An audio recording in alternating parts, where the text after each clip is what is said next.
Hello, this is Jackie with Panama Relocation Tours. Thank you so much for joining me for our Saturday live stream. I have a special live stream for you today. I'll be interviewing John and Donna, who moved to Panama, and they had to try out several different towns before they found the right place to live, and they're going to share their story. Before I introduce them, before I bring them on screen, though, I want to give a little bit of background about Panama Relocation Tours for those that are new to our channel. So once again, my name is Jackie Lang, and I moved to Panama in 2010 and started Panama Relocation Tours sort of by accident. I didn't plan to move here to start a tour company. Just some friends wanted to see Panama, and it blossomed into a tour company.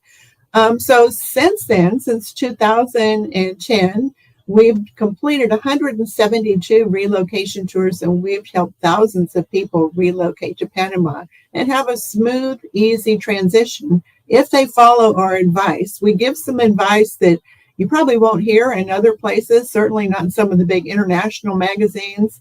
We tell people don't rush into buying any real estate. You need to live here for at least a year, preferably, before you even think about buying. And just other things that we tell people that we know will help them avoid costly mistakes. And one of those could be buying real estate too soon. So we've helped a lot of people move here. We've helped a lot of people stay out of trouble when they move here by making a big mistake. And that's why I want to introduce you to John and Donna right now. Hi there. Hi. Hello. Hello. Thank you both for being on our live stream today. So why don't you give everybody just a little bit of background about where you moved from? And you came on a Panama relocation tour, I think in 2018, 2019, 2018. So tell your story on how you got here and Sure. why Panama? Well, we came on your December tour in 2019. We had been doing a lot of research we knew that we wanted to retire outside of the U.S. So we like everybody, we looked at Costa Rica and a bunch of other countries, and they just didn't get the right vibe for us. It just didn't feel right, whatnot. So we ended up, Donna had actually done a lot of research and came across Panama, and Panama Relocation Tours kept coming up. So we said, well, that's probably a good idea after reading through that and all your literature and your website and whatnot. We decided to come on the tour, and quite frankly, it's the best money we ever spent. And I mean, I say that with all sincerity because so many bumps in the road that were avoided because we followed your advice. And another thing is so many things that you lay out that the old, you don't know what you don't know type of thing. And you've, gone down that road before. So it's so helpful. So I'm originally from New Orleans, Louisiana, and I grew up along the Gulf Coast. Donna is from Alabama. And grew up on the Gulf Coast there. Exactly. And so, we again were looking for a place, and we came on the tour, and we loved Boquete. I mean, beautiful, beautiful place, and we decided that's where we're going. And so, COVID hit, so it delayed our plans for about a year and whatnot. But then we moved in January of last year of 21, and we lived in Boquete for 7 months.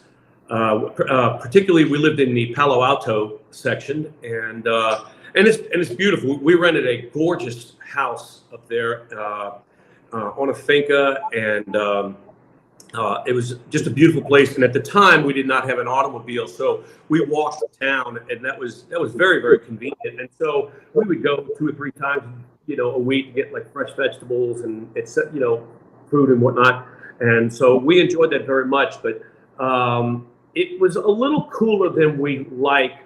A lot of the highs for the day were, say, maybe 68 to in the mid 70s, and that was all right for a while. And then the rainy season came, and it was more closer to the high 60s, low 70s, and of course you get that northerly breeze, and made it feel a little chillier for us. Yeah, so, the rainy season gets, it's raining right now, by the way, everybody. And if my power goes out, it should only go out for 1 or 2 minutes. So just hang on, and I'll get right back on as fast as I can, just in case it goes out. But the rainy season April and May, we get quite a bit of rain, and then we don't get a lot of rain again until September, October, and November.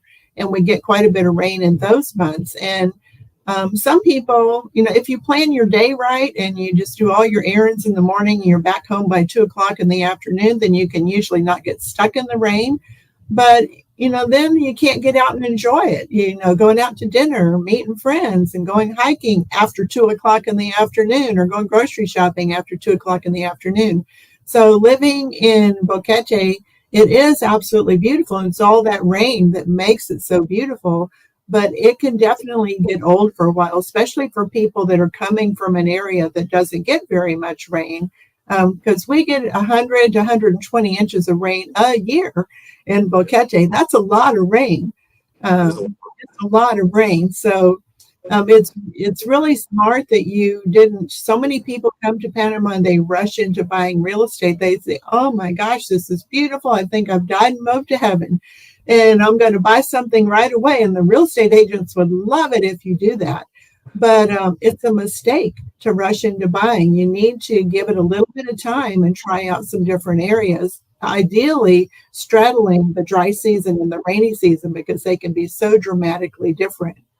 So you lived in Boquete for about 7 months. Correct. And then what? Then you decided maybe not. We decided that it was just not a great fit for us. So some friends of ours had just moved to Petitsi and said, hey, why don't you come down and check this out? So we went down for about 10 days and like, hey, this is more of our weather. So we moved to Petitsi and we rented a nice little apartment. We were there about 2.5 months, but again, at the time, we did not have an automobile. There are, let's see, 1, 2, 3, I think 4 grocery stores there, but anything as far as bigger stores you have to go to Las Tablas or Chitre, and you definitely need an automobile or it's a pretty long cab ride. And so we were there probably 2.5 months, and we felt, gee, we like the weather, but this isn't really a good fit. The town was just a little small for us. Yeah. Didn't quite have enough amenities that we were looking for. And yet another friend said, well, what are you looking for? We were having lunch one day, and she said, well, tell me what you're looking for. We kind of described, we love the beach. We love the warm, the beach area, but we want more amenities, some close shopping. And she said, but perhaps you should try Nueva Gorgona. And so we booked an Airbnb down here, came down for a week, and we said, oh my, this is for us. And so we immediately rented the place that we're in right now. And we've been here since November, and we love it. We absolutely love it. This is the place for us.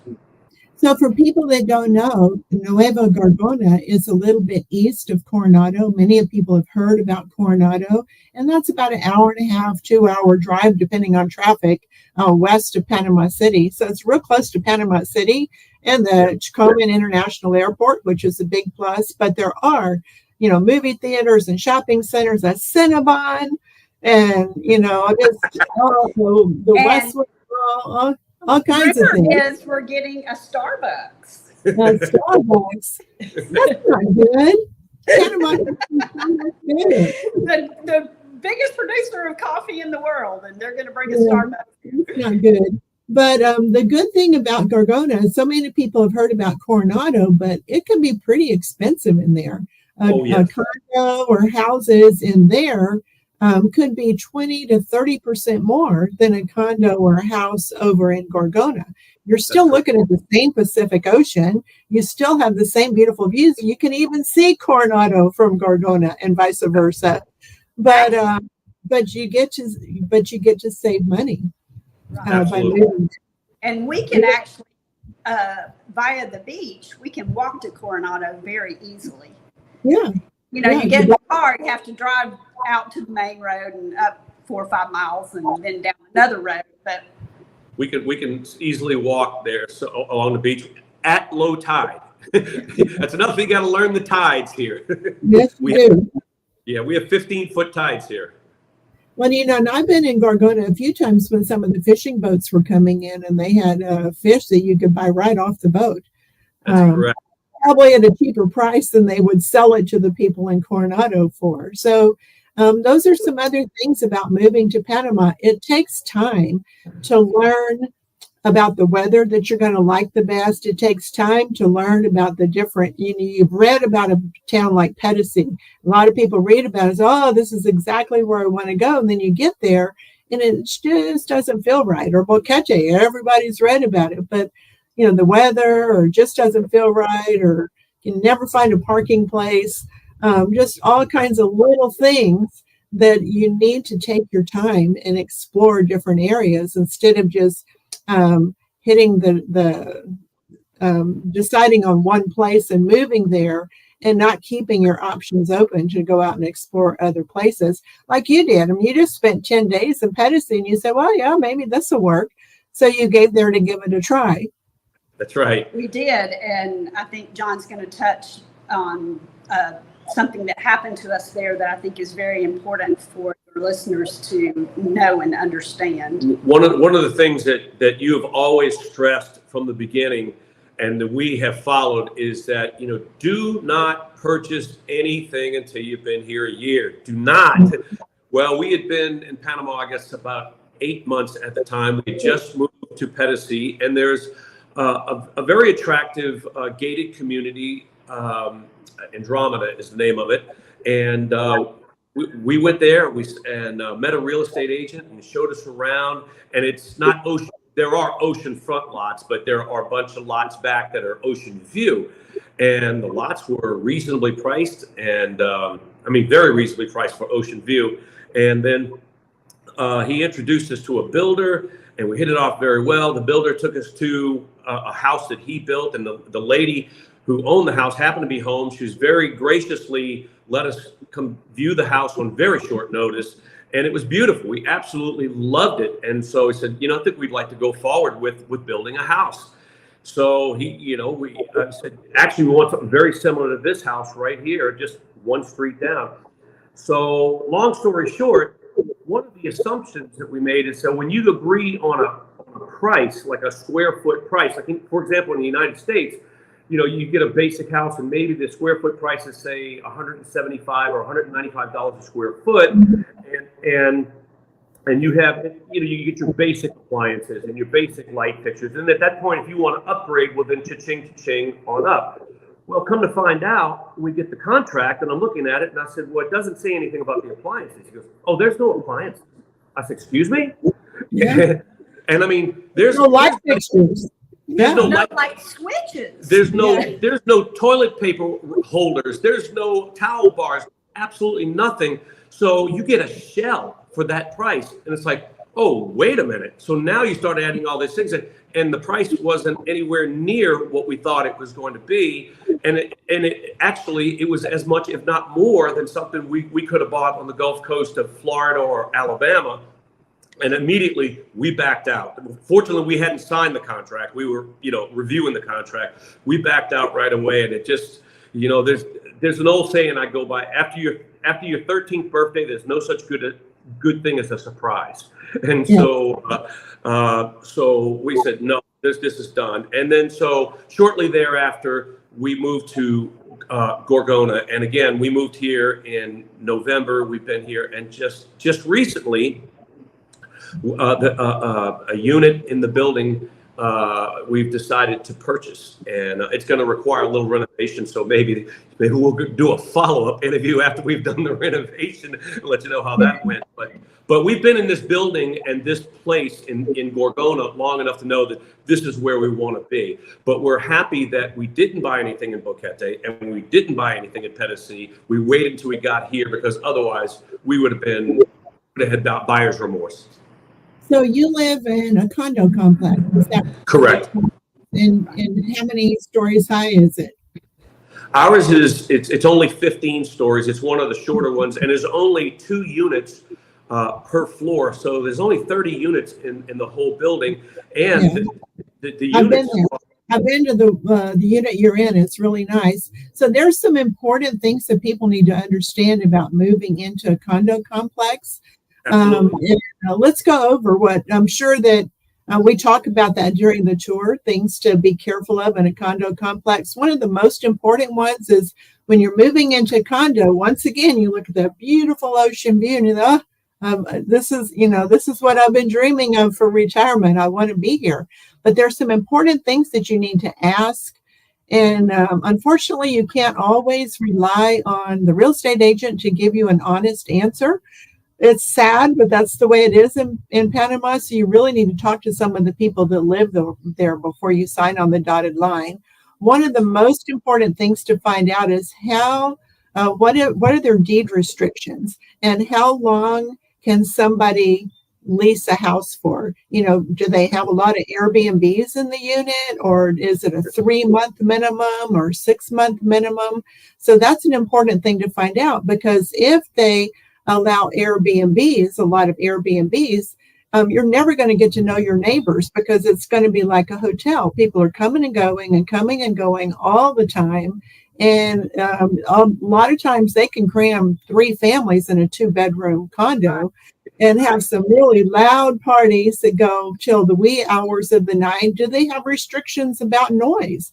Some people say after 11 o'clock, no parties, and other ones don't have a restriction. There's also finding out how many parking places do you have. You just have 1 or 2. If there's 2 people, you might want to have 2 cars or maybe some company once in a while. And another real important thing that you need to understand about Panama is it's an east-west oriented country. And if you're living in a condo complex that's on the west side of the building, it's going to be really hot during the day. And you can have your air conditioner running to cool things off. But I know people that have been on the west side, and even with all their air conditioners, and there's a different one in every room, running all the time, you can have a $300, $400 electric bill. But if you lived on the east side of the building, you're not going to have that afternoon sun that's coming through, so it doesn't heat up your unit so much, and you can get back down to maybe $80, $90, $100 electric bill. So there's little things that it just takes time to learn. Heaven forbid that person that rushes into Panama and they buy a condo complex on the west side of the building, and then they discover that they have these really high electric bills. Or even someone that signs a long-term lease. It's good to start out with a short-term lease, maybe 3 months or 6-month lease, just to give it a test drive before you jump into any kind of a long-term lease. So what are some other things that you've learned about living in a condo complex that you think, or apartment complex, that you think are important for people to know? Well, one of the things that was really attracted us to this place is our balcony. I wish I could show it to you because there's too much glare right now. You wouldn't be able to see us, but we face straight out to the ocean, where a lot of other units further down, they're kind of angled and you can see the ocean, but they're all looking at other balconies. And Yeah. so there might be 30 floors of balconies. And you're looking at everybody, and everybody's looking at you, and that didn't really appeal to us very much. We have one neighbor on our floor, and because of the way the building kind of juts out, we kind of have to see each other. We kind of have to stick our head around the end of the balcony, as it were, to see each other. So that's a big thing. And then, as you mentioned, if they can do short-term rentals, that's a big deal. In this building, 3 months is a minimum. Fortunately for us, just about everybody here is, I'd say there's about half owner occupied, and the rest of them are long-term rentals. And most people are our age. We're not getting the big parties. A lot of us are asleep at 9:30, 10 o'clock. But that's a big deal. And so also one of the things that was probably the most important thing for us that I want to touch on, because you mentioned the air conditioning bills, right behind us, maybe between 500 and 1,000 yards, there's a mountain range right behind us. And and it's to the north of us, actually. And so we get, particularly in the dry season, we get a constant and a very strong wind coming through. And when I say strong wind, it's probably blowing 20 knots all the time. And I'm a former head of sailboat for many years, so I know what 20 knots feels like, and it's blowing through all the time, and we just leave the windows open the whole time. So even during the day in the dry season, it might be 89 to 91 degrees. But it feels cool in the house because we open the north side windows, open the south side windows, and we get this cross breeze through here, and it is awesome. And that's one of the things that anybody who's renting long term, or particularly if they're going to purchase a unit, you better make sure that you can get a good cross breeze, or as you alluded to earlier, you're probably in the dry season, you're probably going to be paying some hefty utility bills. Our utility bills, the highest one I've ever paid for electric was been about $85, but we've had as low as $65. Now, keep in mind, we run an air conditioner at night, only at night, and only in our bedroom. We do like it cool when we sleep, but the rest of the time we don't use any of the other ones, and we leave our windows open all the time. Yeah, so it's very, very rare in Panama to find a house or a condo that has central air conditioning. Instead, each room has what's called a split unit.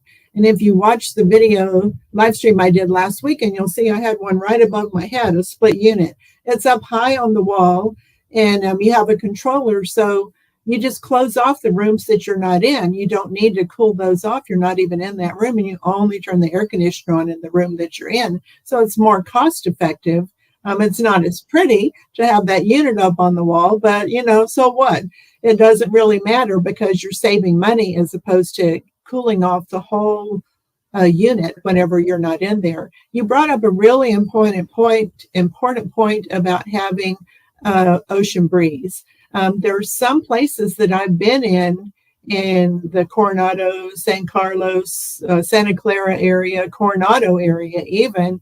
And even though it's facing the ocean, there's just no breeze at all. And you have to, I don't know if it's the position of the building or it's because there's nothing around it, but every single unit, every single building, some are going to have a nice ocean breeze and some may not have any ocean breeze at all.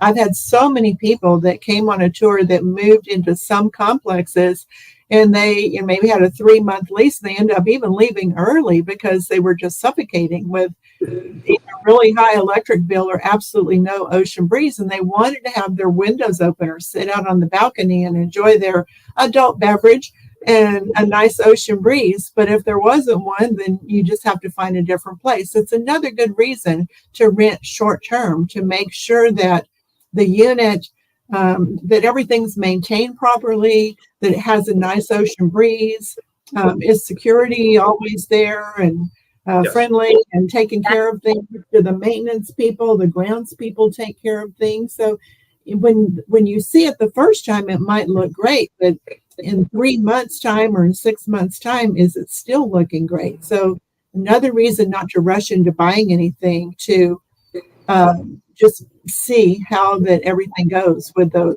things. I was in one condo complex up on the 23rd floor, and we got on the elevator and it quit working. We pushed the emergency button for the help, and it didn't work. The emergency button didn't work. So luckily, we had a cell phone so that we could call for help, and they had to pry it open so that we could climb out of the elevator. But that building obviously isn't maintaining things very good. So you need to live in a place for a while to see if everything works like it's supposed to. I'm assuming when you moved to Panama, you didn't ship a 40-foot container to Boquete. You didn't send everything down to Pedicey and then send everything over to Gorgona. That would have been a nightmare if you would have shipped all of your household goods before you gave Panama that test drive. We did not do that. Okay, we came to Boquete with 7 suitcases, 7 of the big suitcases. 7 suitcases. John had 1 and Donna had 6. Is that how it worked? Yeah. And 5 of them were with my kitchen products. There you go. A little bit of clothes. It's all on me. And a dog and a guitar. Yeah, we had a dog and a guitar. And so then when we went back to the States we came in January. We went back for a family visit in July. Our wonderful travel agent, Andrea, told us to book the seats where you get the 2 extra suitcases. So we went back with empty suitcases and brought back more stuff. And so now we're going to be calling Mexico movers here in the next little bit. We get moved into our new condo to ship hopefully just a pallet of things. We did put some stuff in storage that we just weren't ready to part with yet. And now I'm glad we did, because there's some small furniture, sentimental pieces that we were struggling with. Well, we probably should get rid of them, because most of the time when you rent here, there's furniture in the apartment or condo or house, and we're not going to pay to bring more furniture over. But the condo we're buying is unfurnished, so we get to bring some of our special pieces with us. So you're going to bring in some furniture, and there's some great furniture stores in your area. Yes. And also Panama, you're so close to Panama City also. Right. Also, there's a wonderful woodworker just in Chame that we were introduced to just recently. We looked at some of his furniture. So we're going to actually have him build some custom furniture, just gorgeous furniture, and at an extremely reasonable price. Actually, probably cheaper than you could buy in some of the high-end places, and just quality work. Yeah, I've had dining room table and chairs made. I've had custom cabinets made for my kitchen. I had custom cabinets made for the bathroom. And all those things were much cheaper than if I would have gone to a store and bought something that was already made. Plus, it fits exactly right. So there's some amazing craftsmen that are here in Panama to make things for you. So in just a little bit, I'm going to open it up for some questions from some of our 479 people that we have on this live stream right now. You're popular guests.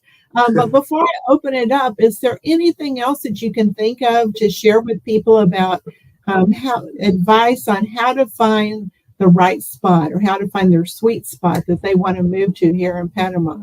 There are some things that in every situation, you have some gives and takes. One of the things I absolutely loved about Boquete, and somewhat in Pedasí as well, is that you could walk to town where we lived anyway. You could walk to town very easily and go out to dinner and go shopping and all that good stuff. That's not here. It's not in Coronado. You have to get in your vehicle to go somewhere. We're 4 kilometers from the main highway, the Pan Am Highway, and then that's where all the shopping is. So that was a give for me. I wasn't going to get that here. There's trade-offs. Right. There's always going to be trade-offs.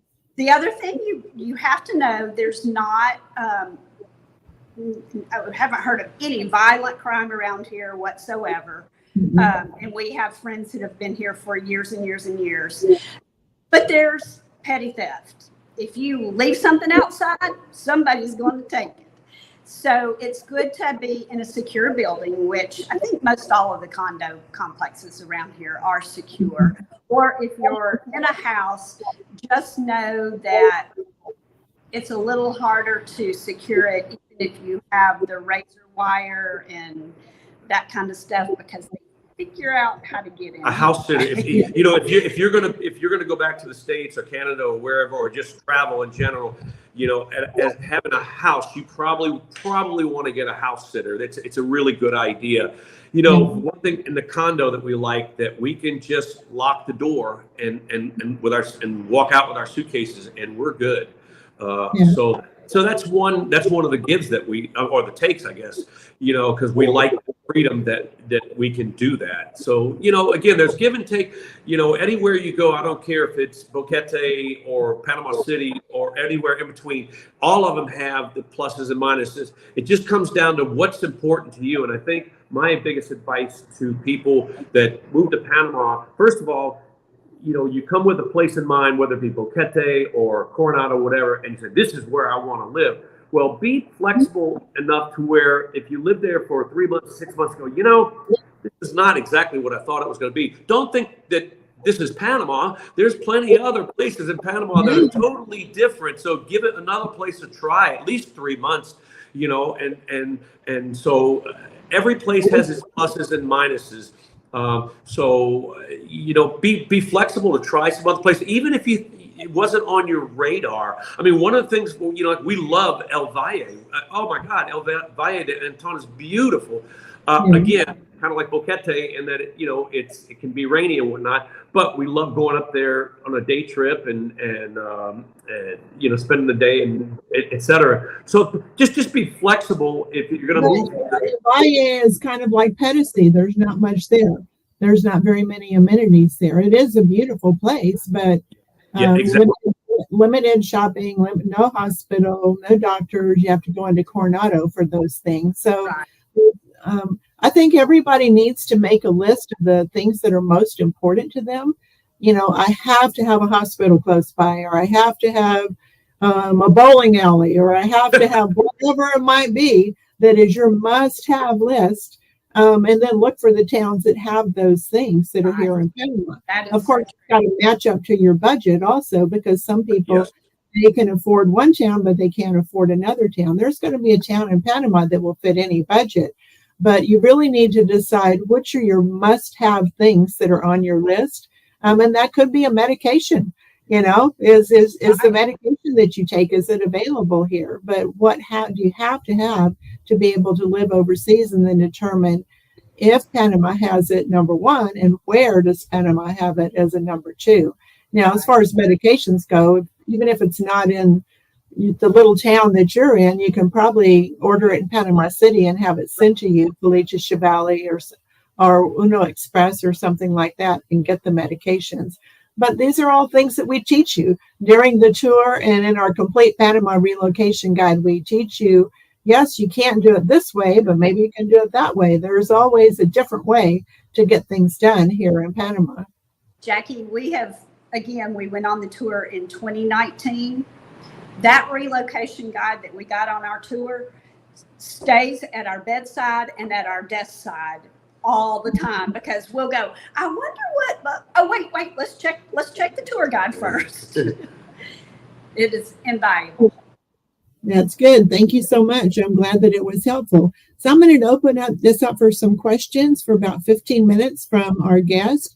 If anybody has a question for John and Donna, if you would please put 3 question marks in front of your question so that I can quickly identify it as a question, because we got all kinds of conversations going on over here on the side. It's happening so fast, I can't pay attention to you and pay attention to them at the same time. So if you have a question, put 3 question marks in front. Let's see, I've got one coming up here for Mark. I wanted to buy a used car, basic transportation, nothing fancy. What would be the approximate cost for a car? Well, the first thing I would say is there are several fixers, and that's what we used to get a vehicle. The price on that, I don't know. We bought a 1-year-old truck, and long story, but it fell into our lap. Somebody had to get back to the States, and it turned out to be a really good deal. So we got a 1-year-old Isuzu D-Max, and so ours is more of a higher end type of thing. So I can't answer that question, but I would recommend that you find a fixer and tell them what, within a parameter, what you're looking for, diesel or 4-wheel drive. This is my budget, and give them that information. There's plenty of fixers, and they can help you find what you're looking for. And their fee is not expensive. No, not at all.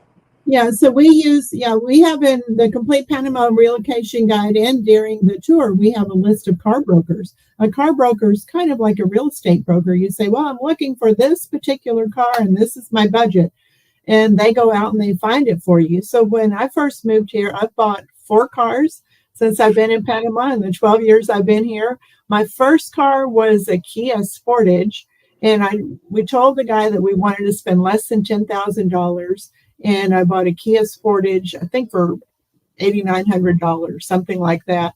And then I bought, my second car was a Nissan X-Trail for $7,500. And then I bought a Hyundai Santa Fe, and that was like 15,000. And then my last car I upgraded because I had an automobile accident, so I deserved it to get something a little nicer and bigger, and have more metal all around me. So it was like $20,000 for a newer Nissan Santa Fe. But I would say for a basic car, you're going to spend, you can get them as little as 5,000, but you're probably going to have problems to get a decent car. I would say you're going to be in that $7,000 to $10,000 range in that price point. So another question that came up, I'm trying to find it here. Someone said, what else did you not like about Boquete besides the weather, besides the rainy season? Were there any other things? We're just beach people. We both grew up on the beach and all of our lives. And we thought, oh, well, let's go to the mountains. Yeah. Another thing that made me think of something about Boquete is that the house we rented, we had to have a gardener. We had a huge yard. Not having a gardener was not an option. Okay. Things grow 24/7, 365. So now gardeners are inexpensive, but you do have to budget that in. And because our landlord did not pay for the gardener. Now, fortunately, we had a great gardener, but you do have to consider that. And there are critters. Just be aware that there are critters in those mountains. Yeah, and for critters, that could be snakes, spiders, scorpions, snakes. Yeah, small dog. No telling what, you might have a sloth in your yard. That's true. It could be all kinds of different things, and it's just part of living in the tropics that you're going to have to get used to that. But you're absolutely right. I have a huge property. You've been to my property, I think.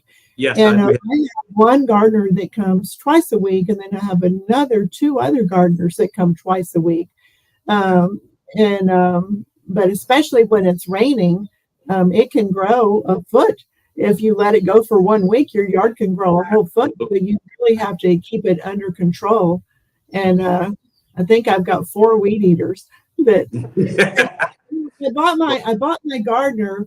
I thought, oh, well, he uses a weed eater and a machete for everything. I thought, well, I'm going to buy him a self-propelled lawnmower. So I bought a self-propelled lawnmower. He wouldn't use it. No. Ours did the same thing. Yeah, I had this fancy thing. I said, you just hold the handle and walk. And no. He wanted to use the weed eater. So, they're used to their certain tools. And a lot of the gardeners, the only tool that they bring with them is a machete. So if your yard needs to be weed whacked, you may have to purchase that. So that's another thing to consider when you have a house. That just one more thing that keep in mind. Yeah. So that any kind of a rental, you need to find out what comes with it. You can't just assume that it's going to include the electricity or the internet. You can't assume that you're going to have a gardener, or that the water bill or trash collection is included. Now, all those things are affordable. Trash collection is like $36 a year. And, but, for some places it's included and some places it's not. So just like that house that you thought you were going to get light fixtures and appliances and nothing was included, it's the same thing with a rental. You need to really, when you're talking to them, we have a list of 17 questions you need to ask any landlord before you rent. It's in our complete Panama relocation guide. You also get it on the tour. Important things that you need to ask, like, is there hot water at every faucet? And if not, which faucets do have hot water? You can't assume anything here in Panama that there's going to be hot water at the kitchen sink. Maybe you will, maybe you won't. It just depends on the house. The other thing that was important to us that we learned after we got here was John has a medical condition that requires that we have electricity, even if the electricity goes out, which means generator. Right. There's small ways to get around that. We bought a little jackery that Battery pack kind of thing. Well, in some condo complexes, there are generators, but it will maybe only power one electrical outlet for the refrigerator. It may not control all the electrical outlets. So it's another thing. Condos have their whole set of special questions that you need to find out. So a couple more questions that came up is, do you know, are most rental units where you live, are they pet friendly, or do they have limits on pets? Most of them are friendly. I think there's usually about a 2-pet limit. Yes. And I'm not sure if there's a size. We've got a miniature schnauzer, so it really wasn't an issue. Radar's big dog. Yeah, but a friend of ours in the building has a good sized dog. I'd say, when I say good size, maybe 60, 65-pound dog. So that goes back to asking the right questions, and a lot of times things are. Don't be afraid to negotiate. One thing I forgot to mention is that we negotiated, or when we rented our place here. They told us what the rent was, and we wanted the place so badly because it was perfect for us. We did not try to negotiate. Well, after we got to know our neighbors, we found out, we're paying the highest rent in the place. And I'm like, son of a gun, man, and so because they tell you the rent is X, you negotiate because there's a little thing. And that's another thing is to talk, the real estate agent's going to tell you one thing, but talk to the neighbors and find out, what are the average rents here? We had another guy that came, he didn't come on a tour. He bought the online guide and he moved to Coronado, and he was paying like $1,400 a month rent. And then he found out his neighbor that had an identical unit was paying $950. Yep. So guess who was making that spread, that difference? Exactly. Right. So you have to, there's so many, and it's unfortunate that it's just the way it is. And maybe that's that way everywhere, but I know it's certainly the way that it is here in Panama. A small tip in regard to that is if you come during the rainy season, there's not as many tourists here. So you can get better negotiations saying, hey, I'll rent it for 6 months, but I'll pay you this amount of money. And so that because there's especially in the Coronado area and Gorgona, there's a lot of snowbirds that'll come down and stay there like December, January, February, March, and April. So if you're someone that's a full-time person, you want to make sure that you don't have a lease that expires right in the middle of high season. Exactly. A lot of landlords jack up the rent. Something that might rent for $1,100 most of the year, it might rent for $1,800 during high season. So you don't want to be stuck with having to look for a rental in December, January, February, March, and April, right in the middle of high season, because the rents are going to be much, much higher. It's better if you come down when it's pouring down rain, like you said, then it's going to be much more negotiable, even if you go ahead and secure the rental and you're not going to move for a month or two, but you're going to save money in the long run by doing that.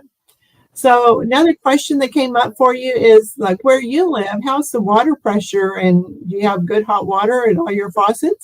Our water pressure is excellent. It's like a fire hose, I take it under the shower. We're very, very happy with that. And we just recently had a problem with our hot water. It's an issue with the tank itself. They do need to be serviced. And so fortunately, we have our landlord, we actually have a property manager, and they have been really, really good. We've had a couple of small issues, and one of them recently, as yesterday actually, is they had the plumber come because our hot water was not coming on, and so they're probably going to have to replace the water heater. But we normally have scalding hot water. It's not a problem because we have gas water heater here. So it's a tankless unit. So the water's good. The pressure's good, hot water, and getting back to the electricity, they have a huge generator in this building. So if the power goes out, there's usually about a 2-second delay, and then the whole building is powered. And it takes about maybe another 3 minutes to power the 2 elevators in the building, and then we're back running. Right. So you live, I know I've seen your views from your complex and they're absolutely gorgeous. I bet you pinch yourself every single morning saying, oh, I can't believe I'm living here. Absolutely. It's just beautiful. So someone's asking, are the beaches always open to the public or there are some that are private? Well, I can't speak to Coronado, but so much, but Nueva Gorgona, we walk out our door and it's public, and you know, one of the things we love is because we can take our dog on the beach. A lot of places in the U.S. you can't take your dog on the beach. Yeah. We have dogs on the beach. We have horses on the beach. I mean, there's just, you know, it's just a four-wheeler on the beach. Four-wheelers. The beach. Exactly, and so. You know, again, the only thing the caveat that I would remind people is that we have very big tides. If you're used to the U.S., particularly on the Gulf Coast, where we've got 3 to 4 foot tides, here it's 50-foot tides. And why that's important is because there's some areas where you can walk a long ways on the beach, and when you get down there, there's some rocks, and you got to make sure that if you go past those, that you get back before the tide comes in, and the tide comes in very quickly, or you're going to have a big problem. So you need to pay attention and learn the tides. Yeah, there's tide charts that are published. You can do a Google search for Gorgona tide charts, Coronado tide, and there's an app for it. So but definitely monitor that. And just like I think they should have an app for the weather here in Boquete when it's. You just know, it's 1:30. I have to leave now. I got to get home before 2:00. So you know, just you have to be very careful. What about riptides in your area? Have you heard of that being a problem? That's a good point. Great question. Because since we've been here, in the 6+ months we've been there, there's actually been, unfortunately, 2 deaths on the beach close to us. There are riptides, and you have to know exactly, you know, what they look like, and particularly when they're going to be common. There are times here when the water is absolutely calm. I mean, it looks like a lake. You know, the Pacific Ocean looks like a lake. But then, and it's the color of John's shirt. Yeah, it's beautiful. But then there's sometimes it kicks up. So you have to be aware of that, very cognizant of that, because you have to respect the ocean. Yes, there are riptides, and you have to know what to look for and when to look for them. So I know whenever you decided that you wanted to move to Gorgona, you probably looked at several different condo complexes before you picked the one that you're in. And I've been to the condo complex that you're in, so I know it's absolutely gorgeous. But what would you say the price range is on condos for like a 2-bedroom in your area? Not, you know, not a specific unit, but just the range. Well, it's a little tough because we have a 4-bedroom, 3.5 bath, and it's 1,800 square feet. But a lot of not too many comparing to that. Yeah. So a little bit further down towards, you know, you have Bahia, 2 buildings in Bahia, and what's the other one? Royal Palm and Ocean Waves. Ocean Waves and whatnot. They range, I think, from like 1,100 up to about 1,250. Maybe higher if it's a penthouse or closer to the penthouse. And that's like Serena has some that are, you know, you can get a 1-bedroom for 900. And plus, and then a 2 or 3 bedroom would be 12 or 1,300. But you know, there's some complexes, like you said, 4-bedroom. There's some that are 1,200 square feet, and there's some that are 2,400 square feet. So the price is going to depend on what floor you're on, what view. Do you have a direct ocean view, and the square feet are some of the things that will determine what the price is going to be. In this building, sorry, I was just going to say a general range in this building. We have 2 units on the top, the 15th floor, that are penthouse, and of course they're a lot more square footage than we even have, which is huge.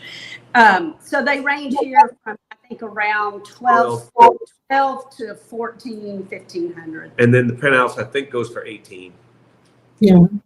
So here's a good question. And really, did you look at Bocas del Toro? Did you consider that area? Well, funny you mentioned that, because that's kind of how we found Panama. We had considered living in the Caribbean because we don't like cold weather. We're over it. But everything that we liked in the Caribbean, we couldn't afford, and everything we could afford, we didn't like. And And the big thing is, again, both of us coming from the Gulf Coast, we had a house in Alabama and we had another place in South Florida. And within 1 year, we dodged 2 hurricanes, one in each place, and we said, we're over this. And so we wanted to be out of the hurricane zone. So Donna started doing some research, and she found Bocas del Toro, and that kind of led us to think. The thing for us was, a lot of the Bocas del Toro for us is a great place to visit. We haven't been there yet, but we're looking forward to going there. But one of the things is that, a lot of places you're living off grid. Now, when I was in my 20s and 30s, that was great, but now not so much for me. And the other thing is, they also get a lot of rain as well. So, if you got to go get groceries and you've got your 21-foot tank with a 50 horsepower on the back, and you've got to go 20-minute ride to go to the main island to get a grocery store, and it's a pouring rain and you can't see. That's a real situation that you have to consider unless you're living in the main town. So that really wasn't quite for us. Well, and even comparison like Gorgona and Coronado to Pedicey, the Coronado Gorgona area, you said you wanted the amenities. So the nice big grocery stores, lots of nice big grocery stores and shopping centers and really nice restaurants and things like that. And Bocas del Toro, it's definitely very bohemian. Yes. But it's not going to have like a Ray or Super 99 or Machintazo or any of those kind of things. The other thing is, I'm sure you probably have fiber optic internet where you are. Yes, absolutely. Yes. So that's not going to happen in Bocas del Toro. You might get 5 megabits of internet speed, which is okay for some people, but other people it's just not going to cut it. So once again, it's back to that, make the list of what's most important to you to have, and then find the place that has it. So some people, Bocas del Toro is going to have everything they need and they love it. And other people, it doesn't have the top 5 things on their list. So it's just not going to work out for them. Correct. So let me do just a couple more questions here. Sure. Okay. Well, I thought I was clicking on it. Did you look at Chitre and consider living in Chitre? We did. We looked at Las Tablas and Chitre, and it's a very nice area. But again, we wanted something on the beach that was, and there are places very close to on the beach.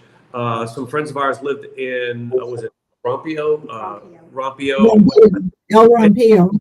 Rompio. So, but again, it's a little bit. You're out there. You're kind of isolated, and it's a little bit of a drive, to get to Chitre. It's not right around the corner, so to speak. And so, Chitre is a nice area, though, and they do have a lot of shopping, good shopping areas. They do. Yeah, for as far as amenities go, it has all of those things, but the beaches where you are is completely different than the beaches that are close to Chitre. So, exactly. But then Chitre, one of our favorite sushi restaurants, El Toro, is in Chitre. O Toro. Mm-hmm. Yep, I've been there. So let me see. Anybody else have a question? Put 3 question marks in front of it. Food-wise, what do you miss most from the States? We need an extra hour for this one, right? Yeah. We are foodies. We are big foodies, and my hobby and passion is cooking. Food Network is my favorite channel, and I guess I would say it's possible to get good beef here, but I do miss a good Texas steak. Yeah, and growing up in Louisiana, I miss crawfish, and now they do have plenty of seafood here. But in fact, you mentioned not the Cajun seafood. Right. Absolutely. Right. Well, I can spice it. That's not a problem. You mentioned earlier about walking down the beach. I mean, we can walk right down to the beach where the boats come in, and we get these large shrimp camarons for $5 a pound. So we have seafood and whatnot. But probably for us, We get good chicken, we get good pork, we get good seafood. You really got to look around to get the good steaks and whatnot. Or figure out how to marinate them correctly. And I'm learning that. Yeah. Yes. Yeah, there's a, I know here in Boquete, there's a real popular steakhouse, and they have, you can get a steak from Argentina, one from the United States, one from Panama, one from Nicaragua. And supposedly there's a big difference in the taste of each and every one of those. Yeah, there is. And actually, when we lived in Boquete, I was a part of a group who once a month we would order steaks or beef out of Panama City and have it delivered, and it was Argentinian beef, and it was great. And what was great, we'd make one order but have it delivered to one person's house. That way we'd split the cost of delivery, so instead of each of us having a $35 delivery cost, it was $5 a piece. So that was pretty cool. Yeah. See, it's these little tricks that you learn when you live here. And you learn that just by talking to people.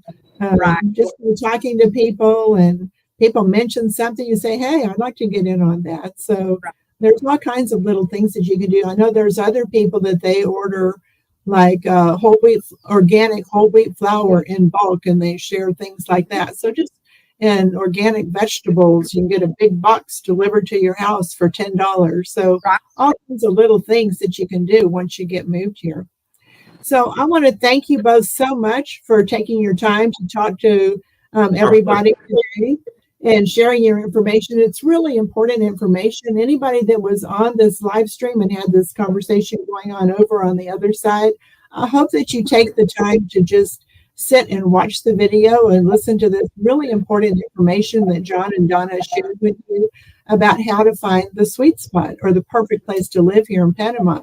And just know that the first place you move to, the place that you've been researching for 2 years and you thought, this is exactly where I want to go, it might not be it.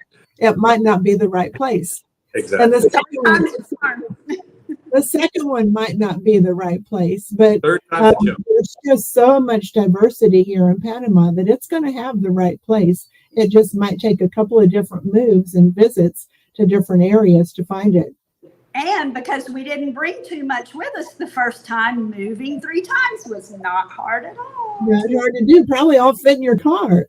It did. It did. Yeah. But, if you had to hire a moving company to move your things from Boquete even to Petitsi, it would have been a major hassle, even if it was just a small moving truck. If it didn't fit in your car, or if it took 2 trips, it would have been a major hassle. So another important lesson is to move here and travel light until you find that sweet spot. And then if you're going to ship things, go ahead and bring them down after that. That's what Ron from Mexico Moving Company and I talked about, is a lot of people, the biggest mistake they make is shipping their things too soon. And it's better to wait until you've done that investigating and tried out several different areas until you know exactly where you want to live, then ship your things down. So that's good. So thank you again so much. Pleasure. Thank you. Come see us in Gargona. I will. Next time I'm in Gargona, I've got to come and see you. Absolutely. Yeah, congratulations on the house that you're buying. So we're going to have to do another follow-up on buying property in Panama. And you can tell us. And the renovation that goes along, because we're going to have to renovate. The renovation that goes with it. So we'll have to do another follow-up on that. So absolutely. Thanks again. Thanks to you for everybody that was on the live stream. And remember, on Tuesday, May 24th, we have a Q&A conference call that starts at 7 p.m. Central Time. Just look on the Panama Relocation Tours Facebook page for details about that. Thanks, everybody. Goodbye. Bye.